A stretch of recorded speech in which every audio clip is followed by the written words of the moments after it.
As I gently tucked the soft, warm blanket around my little boy, his eyes, usually so full of playful mischief, were wide with a fear that sent a shiver down my spine. He grabbed my arm, his small hand surprisingly strong. He leaned in close, and his voice was a trembling whisper, barely audible in the quiet of his room. "Dad, you have to be careful.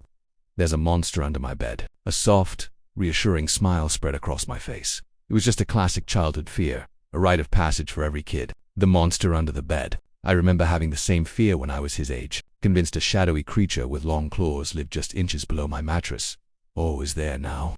I whispered back, playing along. "Well, we can't have that, can we? Let Esco have a look and tell him he needs to find a new place to live."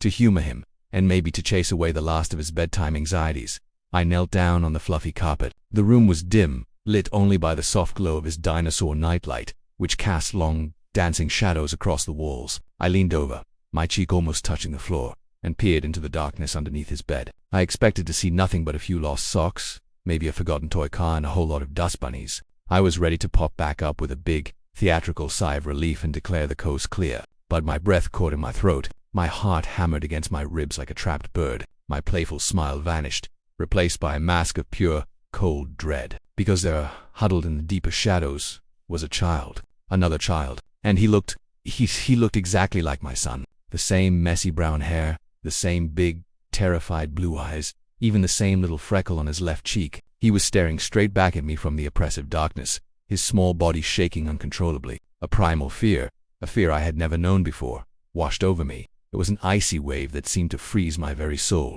This wasn't a game. This wasn't my imagination. Before I could even process the impossible sight before me, the boy under the bed, my son's perfect double, slowly raised a trembling hand. He pressed a single, small finger to his lips in a universal sign for silence. And then, his voice, a choked, desperate hiss that cut through the silence of the room, reached my ears.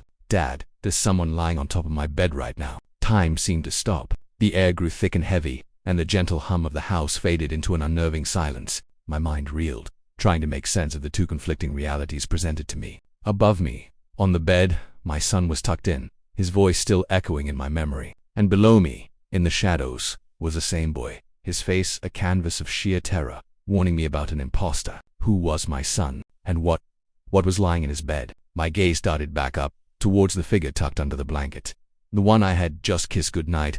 From my low vantage point, I could only see the lump his body made under the covers. Was he sleeping peacefully, or was he something else entirely? A cold sweat broke out across my forehead. Every instinct screamed at me to run, to grab the child under the bed and flee. But I was frozen, trapped between two impossible choices, two identical sons. The boy under the bed held my gaze, his eyes pleading. They were a mirror of my own disbelief and horror. The silence stretched on, each second an eternity. The dinosaur nightlight flickered, for a moment plunging the space under the bed into complete blackness before sputtering back to life. In that split second of darkness, a thought, sharp and terrifying, pierced through my panic. If this boy under the bed was my real son, then the creature in the bed knew I had seen him. It knew that I knew. I slowly, very slowly, started to push myself back up. My muscles felt like lead. My joints screamed in protest. I had to pretend. I had to act like everything was normal. My life, and the life of my true son, depended on it. I forced a shaky smile onto my face, a pathetic imitation of the easygoing one I wore just moments before. My heart was a drum solo in my ears. "See, buddy," I said, my voice cracking despite my best efforts to keep it steady. I directed my words to the bed, to the thing lying in it. Nothing to worry about. Just a few dust bunnies. No monsters here tonight. As I stood up, I avoided looking directly at the bed. My eyes stayed fixed on the door, planning my escape. I could feel a gaze on me, an intense, knowing stare from the figure under the covers. The atmosphere in the room had changed. It was no longer a child's cozy bedroom. It was a hunter's trap, and I had just blundered right into it. The thing in the bed knew I had discovered its secret. I began to back away towards the door, one slow step at a time. "Well, good night, champ," I said, the words feeling like ash in my mouth. "Sleep tight." My hand fumbled behind me, searching for the cold brass of the doorknob. My mind was racing. How do I get him out? How do I get my son out from under the bed without alerting the creature that had taken his place? Just as my fingers brushed against the doorknob, a voice came from the bed. It was my son's voice, but it was wrong. It was flat, emotionless, and held an ancient coldness that didn't belong to a set. "Where are you going, Dad?" it asked. The question wasn't curious. It was a demand, a threat. "Aren't you going to kiss me goodnight?" I froze, my hand hovering over the doorknob.